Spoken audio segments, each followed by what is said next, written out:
If the NHL is able to resume play on a shortened season, could we see a playoff format that includes all 31 NHL teams? Today we're going to discuss how that might work, coming up next.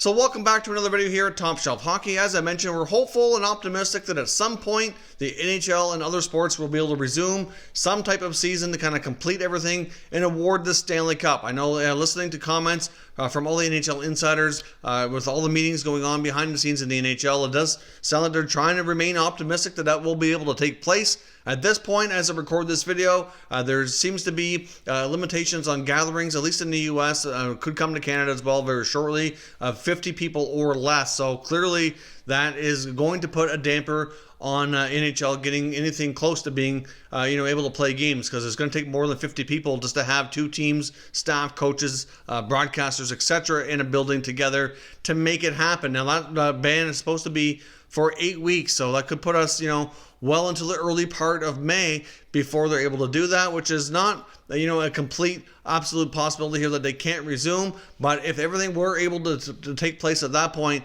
we could see a shortened season where they just do a playoff format for however long it takes to get through the remainder here and get a champion for the current season. And more than likely would still involve empty arenas, but either way, it'd be something for us to be able to look forward to. Hopefully we can get to that point soon enough here. Now, of course, this is something I came across on Twitter, so I'm not going to take credit for coming up with this idea. The Twitter account who posted this is called Wayne Bretzky27. I'll put a link to their Twitter account in the pinned comment down below if you want to go on and follow their account or check out any other postings that they've made here on Twitter. But they've come up with a pretty cool idea. I wanted to share it with you and see what everybody thinks. Obviously, we did a playoff format video not long ago in the last day or so, outlining a 20-team format as well. So I'd like to see what your thoughts are on those formats as well as this one, and kind of see what everybody thinks the NHL should do if and when they're able to proceed. But right now, it's looking like the earliest we're going to be able to get hockey back would be in May, and that's if everything goes well between now and then.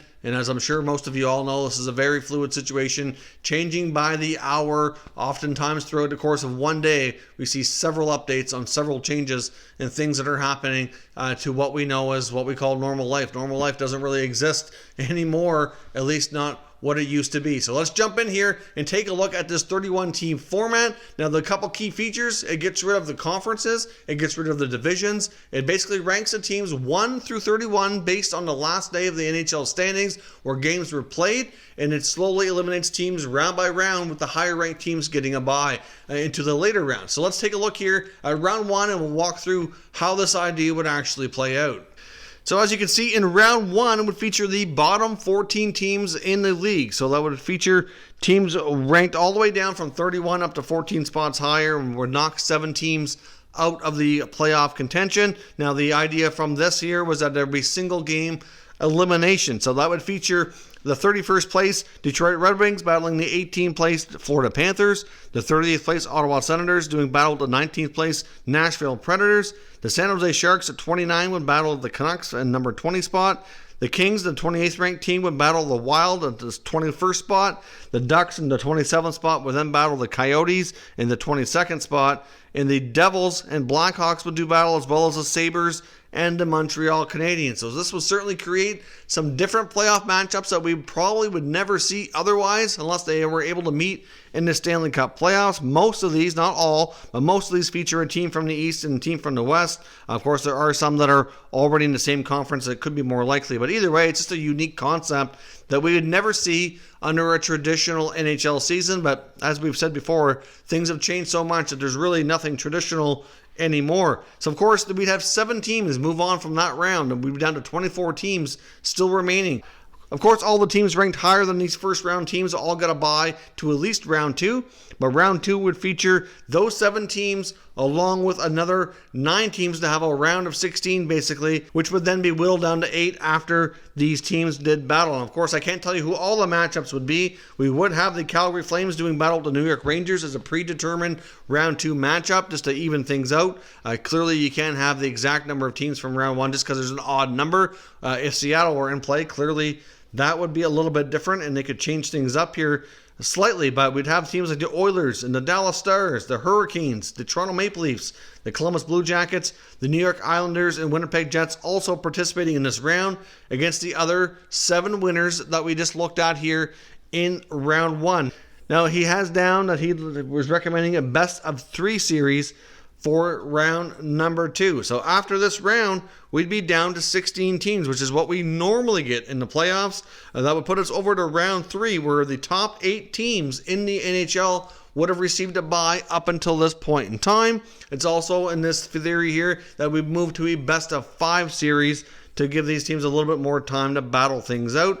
So we'd have the top 8 teams doing battle with the remaining 8 teams who did battles in rounds 1 and 2. So round 3 would definitely feature teams like the Boston Bruins, the St. Louis Blues, the Colorado Avalanche, the Tampa Bay Lightning, Washington Capitals, Philadelphia Flyers, Pittsburgh Penguins, and the Vegas Golden Knights. So after 3 rounds, we'd be down to 8 teams. So of course, everybody would then be reseeded. We'd move on to what we'd call a league quarterfinal. Best of 7 series from this point forward. We'd have 8 versus 1, 7 versus 2, 6 versus 3, and 5 versus 4. Then, of course, from there, you move on to a league semifinal. Again, best of 7 series with the 4 remaining teams all reseeded, 4 versus 1 and 2 versus 3. And then, of course, from there, we move to the Stanley Cup Finals with the 2 remaining teams, and they battle it out in a best of 7 series for the Stanley Cup. So this is a very unique concept, which would certainly create all 31 teams participating in the NHL playoffs. Of course, there really wouldn't be much in the way of revenues. Clearly, they would likely still be playing in empty arenas. With the 8-week ban on gatherings of 50 people or more, except we'd be into May before something like this could take place, but it could be a way come May to allow all these teams to participate a little bit. If they ended up delayed enough, which it's looking like they could be, that they may not have really any time to play out any remaining parts of the regular season. They'd have to go with a playoff format that would include as many teams as they could to try to get something out of this, make it entertaining, kind of get everybody's interest back. And even if they're playing in empty arenas, it's still better than not playing at all. They were prepared in some locations to play in empty arenas, as you probably recall, before the season ended up changing to being suspended. So clearly this is going to have a major impact financially on all the teams in the league as a whole. Could have a major impact on next year's salary cap. We're already hearing words that they could end up losing as much as $1 billion over all the lost revenue. The playoffs are a time for the NHL when they make a ton of money. Ticket prices go up. Merchandise sales usually skyrocket. It's a very exciting time and a very rewarding time for the teams that are fortunate enough to be in the final 16 and make the NHL playoffs. So clearly it's going to have major impacts. We're already hearing with the lost revenue that they might even have a situation where the salary cap for next year could theoretically go down. Now, the league and the Players Association will likely come to some kind of agreement sooner than later for what the salary cap will be for next year. I'm sure the players are going to want to have a situation where at least it stays the same and not drop, because think about the teams that are already up against the cap, and we're using LTIR in various scenarios throughout the season. If they had to have a situation where the cap went down, that would be absolutely devastating for some of the league's top teams and the top spenders. They'd end up having to weaken themselves. So certainly unprecedented times around the NHL, and of course unprecedented times really countries face a battle to kind of contain this virus that we don't really know what to expect moving forward. So I guess will remain to be seen what's going to happen with the NHL. Can they come back? What kind of format could they do? It's hypothetical talk right now, but it gives us something to discuss. I'm likely going to jump into some other different types of videos here over the next coming days. Of course, we have some other series. I had a draft history series that we had started not long before everything kind of went crazy on us. We have some other series that I normally would plan for the off season that I will likely be getting started with here as well. Lots of things to look forward to still, like the NHL draft.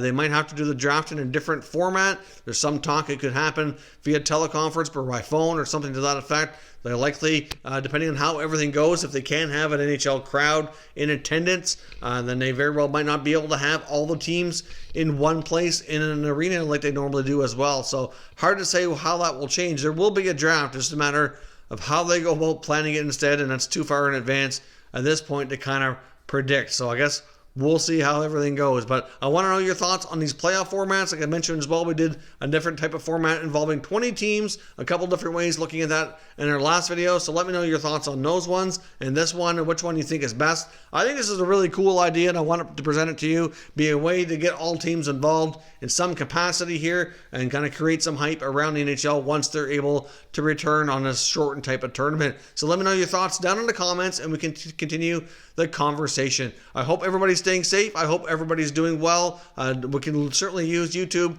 this channel, and others as a platform and a way to kind of continue discussing things we're passionate about, create some entertainment for ourselves, since many of us are kind of stuck at home, limited to what we can do. And I hope that for some of you, this channel can help, provide some of that relief while we're going through this difficult time across the globe. So thank you very much for watching, everybody, and I will talk to you again soon.